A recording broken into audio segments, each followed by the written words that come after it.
All right, so over the past 2 years, I've been heavily involved with growing and scaling one of the fastest growing and most influential Muslim brands on YouTube, Make Hijra, and as well as also scaling the personal brand around that, which is the founder, Omar Sher of Make Hijra.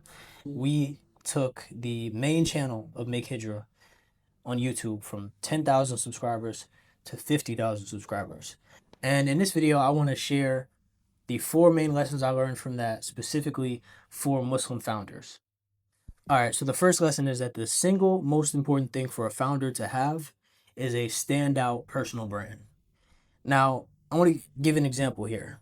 Before I give an example, actually, I want to tell you how you do this practically. So, how you build a standout personal brand tactically is by making content around four main things. Number one is achievements. Number two is values. Number three, personal stories. And number four, principles. So if you look at somebody like Andrew Tate, for example, he's made content about all four of these things. Achievements. He talks about extensively the fact that he was a four-time kickboxing world champion, that he's made millions and millions of dollars online. He also shares his values. He talks about how, you need to lock in really hard. You do lock in to a crazy extent as a man. He talks about how you need to he talks about how you need to lock in as a man, how you need to have ruthless discipline, how you need to not settle. He also talks about personal stories. So he talks about personal stories from back when from his kickboxing days, back from when he was poor.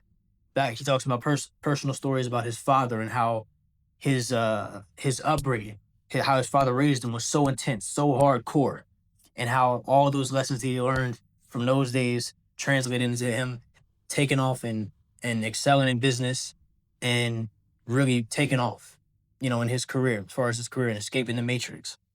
He also shares principles. He talks about, some of the principles he has about, brotherhood, about how every man should have brothers. He should live with his brothers. He shouldn't live with his woman. He should live with his brothers so that they can have relentless and ruthless, competition amongst each other and keep each other sharp. Like, I don't know if you've ever seen that movie. What's that movie called? If you ever seen that movie, Fight Club. That's kind of like his it's a kind of like the perfect personification of his principle here. You need to be living with other men so that you can push each other to your limits. You can be doing push-up contests and working out together and working on business together, spending all day, 14 hours a day, 12 hours a day on the laptop, avoiding the misses so that she's not, constantly interrupting and wanting to have a romantic time so you can just focus on your goals. Likewise, Omar Sher, someone who I've worked with extensively, if you know anything about him, you might know that he has talks about his achievements as well. Some of his achievements are that he's moved to four different Muslim countries with his family. He also talks about the fact that he's able to been able to build an online business that's been able to sustain his hijrah and give him the ability to make hijrah with his family to four different places. He talks about his values as well. Some of his main values are family preservation, getting out of the West so that he can preserve his family and preserve the Islam, the deen of his family. He also talks about personal stories of moving to all those four countries that he's moved to and, what things that went wrong. He talks about going to jail because he didn't take the residency renewal process seriously in the beginning when he was making hijrah, but how that still didn't, deter him from continuing on and striving to maintain in the land of the Muslims. And he shares some of his principles. He also shares, how based upon his background, some of the things that he's learned, some of the things he teaches to his audience, which are that you should plan extensively before you make a decision and make a move, like moving to another country, moving to a Muslim country, moving to the Muslim world. How you should plan that extensively. The point is that when you make content about all four of these things, you become a standout figure. You become a character in the minds of your viewers, in the minds of the people who consume your content. You become someone that they want to follow. You become somebody that they want to be a part of their life, somebody that they want to consume and binge hours and hours of your content because you become their person. You become someone that they can connect with on a deep, deep level. not just somebody that happens to talk about a certain topic. So, and they have a very superficial topical relationship with you that's based upon, just they know you for a certain topic. No, this transcends you into somebody who they have a deep, deep affinity and connection with, and they will want to follow you to the ends of the earth. Now, there's some other things you're going to want to add here, like having a clear, defined brand enemy and a clear mission that you're on as a founder. But these are some deeper topics that we'll get into later. So make sure you subscribe so you don't miss future deep dives. The second lesson is that great video ideas beat great video editing every day of the week. And Dan Henry has a really nice quote on this that I'll quote here. Basically, he says that people don't buy good products. They buy products that sound good. I have a saying that people don't watch good videos. They watch videos that sound good. So with that being said, the main idea or the topic of your video, the title and the thumbnail is going to be the most important things you're going to want to focus on when you're making content. The editing is secondary. And to really drive this point home, I want to give an example of two different experiments that we ran with Make Hijra. So we did two separate videos with Make Hijra. One of the videos was a vlog titled Exploring Fine Dining in New Cairo, Egypt. Now this video had heavy editing, had heavy production behind it. We spent hours and hours putting sound design, B-roll, graphics, cuts, the whole 9 yards on this particular video, and spicing it up and saucing it up with all this extra sauce. That video bombed. It tanked. It didn't even scratch 2,000 views. Now there was another video we did that was actually on a complete opposite side of the spectrum. It was a talking head video, bare bones, simple. A talking head video from the founder, Omar Shearer. And that video was titled, I moved to 4 Muslim countries with my 10 kids. Here's how I afford it. That video got over 70,000 views. So this was literally about 70 times the engagement and the reach on this particular video, even though it didn't have any of the fancy editing that, was on the first video. There was no B-roll. There was no fancy color grading. There was no sound effects. There was no text. There was no animations. There was none of that stuff. It was just a simple talking head video, better than this one, but nevertheless, it was still a talking head video, and it was very simple. And the reason why that video took off so much is because it had some key elements to it. There was the shock factor. 10 kids. That was the shocking element to it. The second thing is that this hit on a major pain point that a lot of the Make Hijra audience has, because a lot of them were sitting in the West with 2 kids or 1 kid, thinking about how they were going to be able to afford to move to one Muslim country one time with their small family, let alone, move 4 different times with 10 kids. That was something that was, clearly a major pain point, the financial aspect. How do I afford it? And the last thing was that this particular video, it had curiosity to it. This is similar to the pain, but it's basically, it's there was a pain that he clearly overcame. He had found some ability, some way to make enough money to move 4 times to 4 different countries with 10 kids. So how was he able to do that? That question created enough curiosity to get 70,000 people to click that video and watch. But that just goes to say, I recommend you focus much more on your ideas and how you present those ideas when you're making your content versus the editing and, how flashy or how nice it looks. The third lesson is that you need to optimize your content for trust, not views. And this was a painful one for me that I had to learn personally, because as the head of content ideation and strategy for Make Hijra, one of the main things I felt was essential to my job was making sure the videos got as much views as possible, which is a dangerous thing, and I'm about to explain why in a second.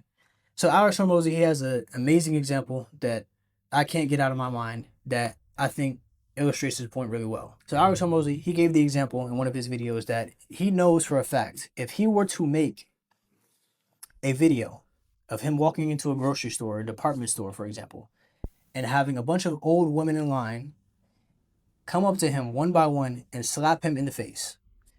That video will get a lot of views because it's an entertainment video. It's super broad. There's a whole lot of humans on the planet who will be interested in laughing at him and watching that video as an entertainment piece. But it'd be highly unlikely that after watching that video, those same viewers would trust Alex enough to invest thousands or tens of thousands of dollars to pay him to help him come into their business as a partner and scale their business from point A to point Z, which is his business. So that video, even though it might get a ton of views, it would actually hurt his business. It actually hurt his brand and his reputation. So he'd be much better off making the videos that he makes currently, like videos like, for example, how to scale your company from $1 million per month profit to $100 million per month profit. So how you want to apply this to your content is basically by moving the goalpost. You do not want to focus on optimizing for views and getting the most views possible, because if you do that, it's going to take you down a very dangerous path that's going to be extremely counterproductive to you. I've witnessed this firsthand, and you just don't want to do that, because it's, at the end of the day, it's going to lead to a bunch of unqualified leads, people who are not a good fit for your offer or to work with you, and you're going to just end up spinning your wheels and, putting a bunch of effort and getting subpar results. And trust me, I've been here. I've been in this situation where, the views, seeing Make Hydra, with Make Hydra, I was able to create, come up with 5 video ideas that got over 100,000 views, and that was a huge ego boost to me. When you see over 100,000 people, 50,000 people, tens or hundreds of thousands of people, viewing and watching something that you put out, you feel, like, oh, I'm the man. A lot of people are looking at me. Oh, I must be doing something. But at the end of the day, you have to resist that urge, fight your ego, and, be willing to put out the videos that are actually going to, lead to trust and sales and qualified clients and qualified leads, and not just views. And so the best way to do this is by making videos that display competence. The ultimate way to do this is to create live content. And when I say live, I mean some form of live Q&A where you're actually answering a client or a potential customer's questions live directly. It's interactive, and people can actually view you solving a problem in real time for another person. The reason why this works so well is because when a viewer is watching your content and they see other people who are like them, who have the same problems as them, asking you questions, and you solving those answering those questions or solving their problems in real time, that creates almost unlimited authority, and it creates a amazing dynamic between you and them, because they see you as somebody who's worth, consulting, because other people are consulting you. Why should I consult you as well? Maybe I should, opt in. Maybe I should become, pay for consulting. Maybe I should pay for a one-on-one call. Maybe I should join his mastermind or his cohort or whatever he has to offer. The other reason why this works so well is because it gives you a level of credibility that is undeniable. And what I mean by that is any person, any Tom, Dick, or Harry, any Joe Schmo can set up a camera, have some AI or ChatGPT make a script for them, or have somebody else write a script for them, and, sit and put 50 million cuts in a video and take their phone like this and read a line into the camera, cut, look at the phone again, say something else that sounds super profound and interesting, and, look like some expert. But when you make content live and you interact with real people and you solve their problems for them in a Q&A format, it does away with all of that, because you clearly show live that you know what you're talking about in a way that you can't fake, because you're able to do it live, rapid fire, on the spot. The fourth lesson is that your brand is the most valuable asset you have as a business owner, and you need to protect it. So the first thing we need to do is define what a brand is. So a brand is nothing but a pairing of associations. It is your audience associating you with some dream outcome or destination that they want to get to. So in Andrew Tate's case, this is, we could say, untamed masculinity, or we could say the epitome, reaching the epitome of male achievement. He reinforces his brand by showing him living $100 million lifestyle, the supercars, the private jets, the women, as well as, you know, him training, him being muscular, him being in the gym, him smoking cigars, going where he wants to go, doing what he wants to do, and fighting. Doing extreme fighting, kickboxing, all of that stuff. Likewise, Omar Sher, if you know him at all, you likely associate him, if hopefully if I'm doing my job correctly, you associate him with moving to a Muslim country. And he reinforces that by showing himself, talking about different Muslim countries, being in Muslim countries, interviewing other people who have moved to Muslim countries, etc. So before you can protect your brand and protect your image, you need to curate it first. You need to be intentional about what you want to be associated with, the topics that you want to talk about, the brand, the content buckets that you want to make content about, and what you want your audience to know about you and what you don't want them to know about you.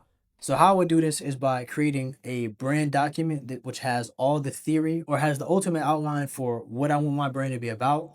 And then what I would do second is I would create a list of SOPs. So this is not, the full blueprints or the full architecture for the building. This is not the full strategy, but this is simply the do's and don'ts. So I would have SOPs for my content team, meaning these are strictly do's and don'ts that have to do with the jobs of your content team. So your thumbnail designer, your videographer, your video editor, if you have a director of content or a director of personal brand, somebody who does content ideation and puts video ideas and topics on your desk.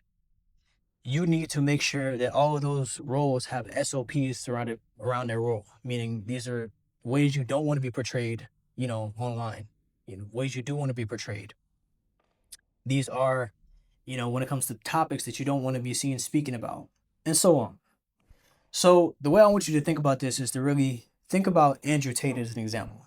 So given everything we just talked about in terms of the brand that he's built, as far as masculinity, his audience, what their wants and desires are, how they view him.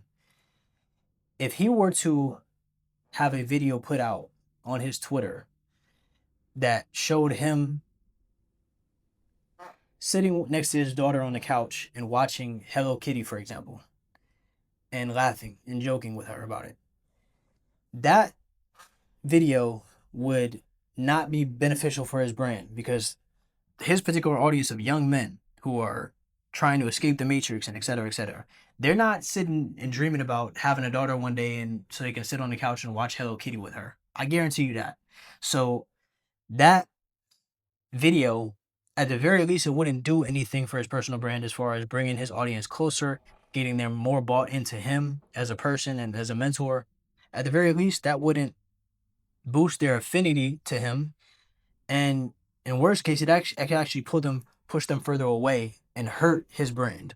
So the way you protect your brand is by having SOPs in place for, as far as do's and don'ts for producing content, and the do's and don'ts for, your team putting out content with your face on it on your behalf. But I would take this even further, and I would be willing, if I was in your shoes, to also have the guts to, if a video goes out, somehow it gets past the approval phase, or it was put out without your approval, and some of the SOPs are violated, or this particular video just goes against your brand and what you want to stand for, what you want to be known for, how you want your audience to perceive you, I would be willing to take that video, make that video private, delete it, unlist it, whatever, so that it's not public and it's not doing damage to your brand. Even if this video happens to get a lot of views, by the way. And again, this is the trade and the sacrifice you need to be willing to make, which is to do what's best for your brand, always, over what just may get a mass amount of views. So those are my 4 biggest takeaways and lessons from scaling a Muslim YouTube channel from 10,000 to 50,000 subscribers. I hope this was beneficial to you. And if you're a Muslim founder or CEO watching this, I want you to know that I make these videos and I started this whole channel because I believe that you deserve better branding. There are non-Muslim characters in this world, from Marvel superheroes all the way to real life gurus online, who have millions of dollars of ad spend being put behind them. You know, a full content team full of storytellers, ideation guys, content creators, all working towards building the brand and the influence of these particular individuals. And me personally, I believe that you, as a Muslim founder or a Muslim CEO, you have much more right to having that level of attention to detail, professionalism, and effort being put towards crafting your brand and building your influence, because you have a man and you also bring real benefit to the ummah and inshallah humanity as a whole. So that's a little bit about me and what my intentions are with this channel. Again, I hope this was beneficial to you. And this channel is going to be where I store some of my most important lessons from building the most important and impactful Muslim personal brands that matter. So if that sounds interesting to you, go ahead and like and subscribe, and I'll see you in the next one.